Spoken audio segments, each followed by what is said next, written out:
Dan gaan we naar een interview met Richaileen Elisa. Zij is van Elisa Academy en die brengen later deze maand op zaterdag 18 oktober een bijzondere musical gebaseerd op de jaren 60 musical Hairspray. Hij heet ook Hairspray, maar hij is helemaal in het papiaments. En het is een speciale twist en het is ook een speciale bijeenkomst voor de leerlingen van de Elisa Academy. Die op die manier laten zien waar ze allemaal mee bezig zijn. Zang, dans, muziek. Vele mooie zaken en we spraken erover met Richaileen Elisa van Elisa Academy. Richaileen Elisa van Elisa Academy, welkom. Vorig jaar was je hier, toen hadden jullie een hele mooie musical gemaakt van Romeo en Juliet. Vertaald in het papiaments, heel veel werk. Nu hebben jullie weer een mooie musical, Hairspray. Wat voor musical is dat? Nou, Hairspray is de musical die dan wordt gespeeld in de jaren 60. Waar heel veel veranderingen zijn gebeurd. En de musical gaat over Tracy. Dus een meisje die een beetje vol is. Ja. En ze wil eigenlijk heel graag dansen in een televisieprogramma. Maar de mensen zeggen dat is niks voor jou. Ja, de mensen zeggen nee, het is niks voor jou. Zoals je nu eruit ziet, nou, het kan niet, et cetera. En het lukt. Het gaat lukken wel. En ze denkt dat inclusiviteit echt heel belangrijk is. Dus het is een musical, het is eigenlijk een feest. Er gaat heel veel gebeuren met dans, gezang.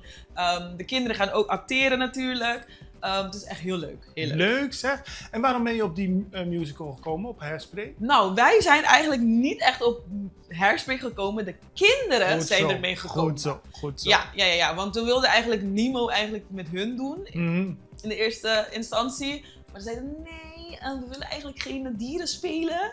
En ze wouden eigenlijk Hairspray, want ze zijn ook preteens. Dus, nou, we hebben naar hun geluisterd. En dan zijn we voor Hairspray gegaan. Leuk. Je hebt een theateracademie, Elisa. Kinderen die komen daar, die doen allerlei soorten van cultuur, zang, dans enzovoort. En dit is dan zeg maar het hoogtepunt qua optredens van het jaar, zo'n musical? Ja, we zijn een theaterschool. En theater is natuurlijk echt heel breed van alles. En deze klas, ze zijn al 4... Het is het 5e jaar bij Elisa Academy. We zijn echt heel klein begonnen. Ja, ze zijn heel jong begonnen. Nu zijn ze tussen 10 en 11 jaar.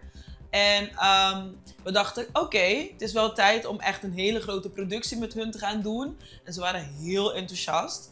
Dus het is heel spannend, moet ik eerlijk zeggen. Ja, want het is heel veel werk.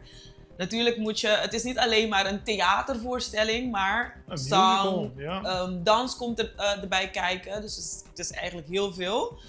Maar ze kunnen het wel en ze zijn super enthousiast. Goed zo. Wanneer treden jullie op? We treden op 18 oktober bij World Trade Center in het auditorium.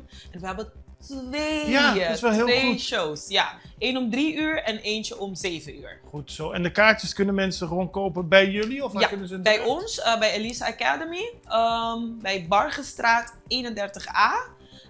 En op social media zetten we eigenlijk elke dag hoe laat we open zijn, dat ze dan de kaartjes kunnen komen kopen. Leuk. Ja. En het is in het WTC en het is in het papiaments. Dat moeten we er ook bij zeggen. Je hebt het weer helemaal vertaald. Ja, het is in het papiaments. We hebben de liedjes helemaal in het papiaments vertaald en de voorstelling ook helemaal in het papiaments. En we hebben een aantal aanpassingen gedaan, want het is voor kinderen en voor volwassenen.